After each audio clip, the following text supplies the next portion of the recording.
Hey y'all, it's Katie. Welcome back to From My Vanity. Today's video I am so excited to be sharing with you guys because it's a little bit of a different video for me, but I've been really excited to film it and share with you guys my thoughts. I'm still not 100% sure what I'm going to be naming this video, but basically I've gotten inspiration from Samantha March here on YouTube and also Lauren May Beauty. Samantha March occasionally does these kind of flashback Fridays where she will revisit either a haul, a review, or something along those lines. Like she did one for the Sephora VIB sale the previous year. And she also did, I think, maybe Cyber Monday, her previous haul, and just kind of sharing if her thoughts have changed about those products. And then also Lauren May Beauty does these hauls and retrospects, I believe is what she calls them, where she revisits a haul that she had shared on her channel and kind of lets you know what her thoughts are on those products. So that's kind of the inspiration that I am bouncing this video off of, and I want to share with you guys, looking back at my best of beauty for 2016, I want to share with you guys, do I still love these products? Do I still recommend them? Are they still diehard favorites? Because for me, when I think best of beauty, like this is the best from the year that I tried and was using. So I just want to see, are they still like diehard favorites, or were they kind of just like, come and gone, I don't really like them anymore, or I found something better? Hopefully you understand what I'm talking about. But yeah, that is what we're going to be talking about today. So as I said, last year for 2016, I did a best of beauty. On my blog, I will have the post linked down below, but I'm just going to go through that post right there and just kind of read off of it and then share with you guys if I still love those products, or if I've outgrown them, or if I just don't have them anymore, what the story is. So yeah, let's jump right into this kind of best of beauty flashback throwback for 2016. Okay, so the first product in the post was the Urban Decay Naked Skin Weightless Ultra Definition Liquid Makeup Foundation. This is the foundation, and if you can't tell, I don't have much left of this, so just in case you're wondering, yes, I still love this product. I just like this because it's a very lightweight, kind of medium coverage foundation, but you can build it up to get the coverage you need. So on the days that I'm not really feeling that really full coverage foundation, this was always just a staple for me. I always would reach for it, and it was just one of those first high-end foundations that I tried and actually absolutely loved. And so yeah, looking back, I still love this guy. So next foundation that I put down was the L'Oreal Infallible Pro Matte 24 Hour Foundation. And I don't have this actually with me. I panned it during my Finish 5 by Fall Project Panning Challenge, and I finished up that foundation, and I went to repurchase it, and I just struggle so hard to find a foundation that matches. Like every foundation, I even purchased a couple, tried it, used the testers in Ulta, and they're just, the ones that are fair enough to work for my skin tone are too pink, and I'm just tired of pink foundations, especially now that I have been expanding my foundation collection, and I have a lot of foundations that I enjoy wearing that are light and yellow tone. I ended up returning the Pro Matte, even though I told you guys at the end of that challenge that I was so excited to repurchase, because I really do like that foundation. It's got great coverage, it's got really nice lasting power. Everything I said for my Best of Beauty 2016 still holds true. It's just really frustrating for me to try to find a shade that matches. And so for that reason, right now, I'm not repurchasing it. Maybe I'll try again, maybe if they release some more shades, I don't know. But yes, I do still like that foundation, but it's not in my collection right now, and I'm not considering repurchasing it anytime soon. And then the last foundation was a Tarte Amazonian Clay 12-Hour Full Coverage Foundation. And I still have the same tube that I had last year. I am getting really far down there. As you can see, there's not much left. I do like this foundation, but I've been wearing it a lot recently, or at least this past year, and I feel like it wears away a lot faster than my other full coverage foundations. And this might be because I have fairly oily skin. I feel like I still see it wearing away, especially around my nose, but also on my cheeks and stuff like that, which I don't have as big a problem with other foundations. So for this, I've actually been enjoying like mixing it in. If I have a lightweight foundation that I enjoy how it feels, but I want a teensy bit more coverage, I'll squirt some of this in. So that's honestly how I've been using it a lot of this previous year. Yes, it's great coverage. Yes, I like the consistency. I like how it blends out. But for longevity, there are just other full coverage foundations that I prefer more. So this one kind of dropped a few ranks in my like favorite foundations list, or just the foundations that I've been reaching for. So I might not call it like the best of or my favorite anymore, but it is still a good one. And if you don't have like super oily skin, maybe it wouldn't be an issue. Okay, so moving on to concealers, I put down the Maybelline Fit Me concealer, and I really do love this guy. The reasons I like this is I think it's just because this concealer is so like lightweight, but still will give you coverage. It's really easy to blend out, doesn't look cakey, looks very natural. It's really nice to like highlight if I feel like highlighting the center of my face, or if my foundation is a bit too dark and I want to help lighten it. This tends to be the concealer I reach for. It's super affordable. I don't have any issues creasing underneath the eyes. It lasts really well. It conceals, so yeah. I still really do like this. And then the other concealer was also from Maybelline. Maybelline does it right when it comes to concealers, but this is the Instant Age Rewind Eraser Dark Circle Treatment Concealer. And this guy is just, if you want full coverage from the drugstore, check out this guy. I tend to only use this like right at the areas where I have dark circles I want to cover, or if I have a blemish I want to cover. I just use it more of that targeted focused area, whereas this concealer I can kind of, as I said, use it to brighten. I can go a little more ham with it, but this one I do use very sparingly. Little goes a long way, has great full coverage, lasts all day, and yeah, I still really do love it. All right, moving on to setting powders. The first one I put was the Coty Airspun Loose Face Powder, and yes, I still have it. I still really do love this powder. I still really do recommend it. It does have a very strong floral fragrance, so if you don't like fragrance in your powders, you may not like this. I don't recommend it, but I don't mind it. I find it nice and I love it, and I'm very oily, so this does a great job at really mattifying my face and giving me that really matte look that I like when I finish doing my makeup. So yeah, still love it, still highly recommend it, and for like, I think I just saw this at Walmart for like $4. Can't beat it. You get so much in here. And then also I put this Rimmel Stay Matte Long Lasting Pressed Powder. Yeah, I still really do like it. I think when I posted this last year, the powder I had on hand was like so nearly done. It had crumbled and like was just in little crumbly bits in the pan. So yeah, I've gone through another one. As you can see, I'm kind of giving away my update for this because this is also in my Finish 9 by New Year's Project Pinning Challenge, but that's okay. Still a really great powder. I really like this powder. It's really nice. I like it to set my whole face. I like it to set my under eyes. It works well, really affordable.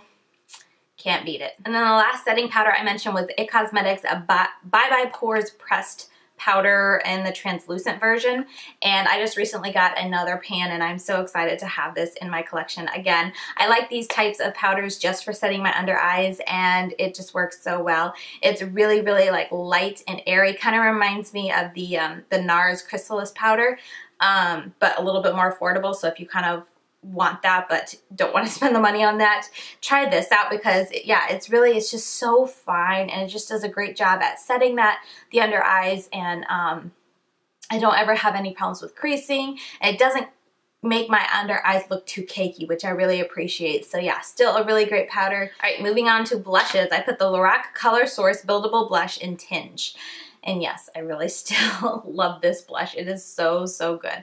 I know you look at this and it's like, what blush color is that? But I like a very neutral blush, so I love this. I can really go ham with this type of color, and it just, you know, doesn't make me look like a clown. It just gives me a really nice flush of color on my cheeks, and that is what I want. This is just a really pretty color because it gives me a little bit of that pinky color, but still being very natural. And yeah, I highly recommended it in 2016, and I still highly recommend it today. Next I have a Sigma blush, and this is in the shade Heavenly, and this is a fantastic blush as well. Again, pretty neutral, but this is just a really, really nice blush. Really nice matte blush, gives you a nice pigmentation. But yeah, I don't hear many people talking about Sigma's cosmetics, but this is one that I've tried and I've really loved, and I find myself reaching for a lot. So yeah, still really good, even at the end of 2017. And then the last blush that I put was the Milani Powder Blush in Romantic Rose. This is like their rose-shaped blushes. I love the design of it, for one, and the color also. Very neutral, very easy to apply. It's not the most pigmented colored blush out there, but as I said, I like that because I can kind of build it up a bit, and I don't mind it to be a very soft color. Yeah, it's still a really good blush, and it's affordable. Out of all these, I believe it's the cheapest. So next up I have the Laura Geller Beach Matte Baked Hydrating Bronzer in Siesta Medium, and I haven't used this a ton this year, but I do still really like it. I think if you're someone who you kind of want to try contour but you don't want that really harsh contour, this is a really great bronzer shade to go with if you're like my type of skin tone, because you can like get a soft bronze.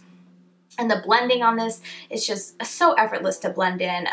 It's not too pigmented, like it's nicely pigmented, very buttery, very soft, gives you that color payoff you want, but it's not too much where it's like you start to go in and all of a sudden you have just this stripe on your face. It's easy to blend out, no issues, and yeah, still really love it. And I feel like I never hear anyone talking about it. Okay, so for eyeshadow palettes, I actually only picked two. Which I was surprised because you guys know I love my eyeshadow palettes. But the first one I picked was the Lorac Mega Pro 3. I feel like Lorac's always bringing back the Mega Pros because I'm pretty sure this past year all four have been available like at the same time at some point. But anyway, this is the Lorac Mega Pro 3, and I think this is such a fantastic palette if you are someone who likes neutral eye looks and you want a good palette, good bang for your buck. If you can still get it. This is the palette to go for, because for like, I think they retail for $59. You get so many shadows and they're just so neutral, and just you can create all sorts of neutral eye looks. I feel like it's almost like endless possibilities with this palette for a neutral eyeshadow lover, and the mattes are just so fantastic. The shimmers are gorgeous. So yeah, if you can't tell, I loved it last year and I still love it this year. So the other palette was the Tarte Tartelette in Bloom palette, and yes, I really still do love this palette and I do still recommend this palette. I just think it's a really great staple palette if you are someone who is wanting to get into makeup or wanting to invest in a high-end palette and you like the shades in here, go for it. They don't take the place of like my Lorac Pro or Anastasia Beverly Hills, like that type of pigmented softness, but they're still really good eyeshadow quality. They're very good pigmentation. They blend very nice. And I think my favorite aspect of this palette is that I can get like super natural eye look. I can get like a matte brown smoky eye. I can get like a nighttime shimmery smoked out look, or I can get like an everyday shimmery eye look. Like it's all here in this palette, and it just gives you a nice variety of shades, and I do really like it and still reach for it a lot. So mascaras, I picked two, and the first one was the IT Cosmetics Tightline Mascara, and yes, I still really do love this. I still really do recommend this. It's a fantastic mascara if you're someone with itsy bitsy little lower lashes like I have, and you struggle with like a regular size wand, because usually if I go in with a regular size wand, 9 times out of 10 I get mascara all around my under eyes and smudging, and it's just a nightmare. So this is fantastic. I know a lot of people, or a lot of times I hear people say like, what kind of wand is that? But if you have small lashes, you know what kind of wand that is. It's a beautiful wand because it makes it so easy to get your lower lashes. And then the other mascara I actually don't have with me is the CoverGirl Clump Crusher Mascara. And I put this down as a really good like separating mascara. And I even put in that the Clump Crusher wasn't a mascara I ever liked to use on its own, because it didn't give me like the definition and the volume that I wanted in my lashes. But it was really nice at separating and like separating the clump. It's probably still really good for that if you want to go on top with another mascara, but I actually haven't repurchased it since doing the Best of Beauty 2016. So no real reason either. I enjoy just trying different mascaras. I think the only mascara I've ever repurchased with any kind of consistency is the Maybelline, the Rocket Volume. I think I have purchased 3 tubes of that. Yeah, I really don't have any comment. I guess it didn't make that big of an impression on me because I haven't felt the need to repurchase. So yeah, there's that about the CoverGirl one. Okay, let's go on to lipsticks, and this is the last category that I had for my post for last year, and the first one that I mentioned was the Infallible Pro Matte Gloss, and yes, this is still a beautiful, gorgeous lipstick that I love wearing. I like that it's so comfortable, so creamy, and so like feels so moisturizing, but it gives me that matte look that I like. It'll still transfer everywhere. It'll still get on my teeth. You know, still smear if my daughter wipes my face. But if my lips aren't at the point where I can wear a matte liquid lipstick, I love reaching for this guy. And yeah, I still really do like it. Then I had the Mellow Cosmetics, and these are Mellow Cosmetics Creamy Matte Lipsticks. I don't hear a lot of people talk about Mellow Cosmetics, but I really like their lipsticks. The two I just picked out right here and probably are my 2 favorite is Posh and Nude.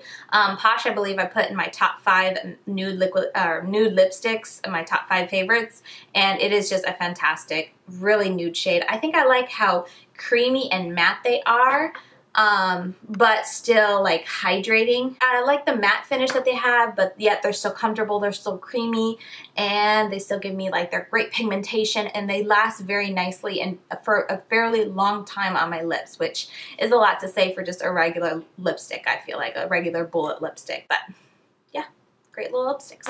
Next is the CoverGirl Katy Kat Matte Lipstick, and I just picked out this color Persian Pink, one of my favorites. They're really comfortable, really like, here it is right there, really moisturizing, a little bit lighter on the lips than like the mellow ones. Those are a little more drying. So this is great if you are someone who likes that very moisturizing feel to your lips. They don't really have a whole lot of like the matte aspect of the name. But I mean, they're not super glossy, so they're nice. But yeah, I do still like it. Like every time I swatch, I'm always like, ooh, I like that. But looking back at this year, I think I've only worn it a handful of times, which is so sad because it's a really nice lipstick. But yeah, I still like them, and I think the colors, this one specifically, is really, really pretty, and I love it. And yeah, I still like it.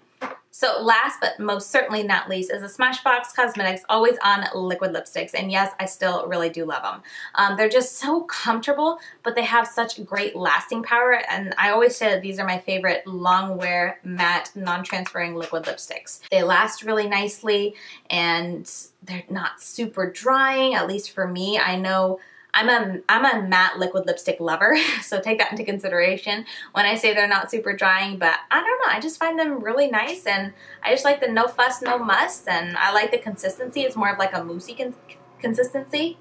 But yeah, these two, I just picked out two. This nude is definitely a favorite. This is Stepping Out, and then this more pinky one is Dream Huge, but just really pretty. They were a favorite last year, and they're still a favorite today, and I've worn them multiple times over the past year. So yeah, definitely, highly, still love, still recommend. So those are all the products that I had picked out as my best of beauty for 2016. I hope you enjoyed looking back on those favorites with me, and you know, just hearing what I think about those products today, if I still like them, if they're just okay, or you know, whatever the case may be.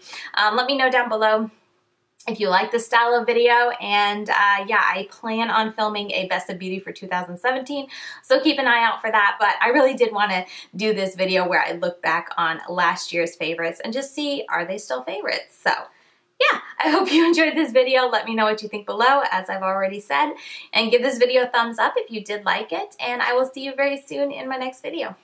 Bye guys.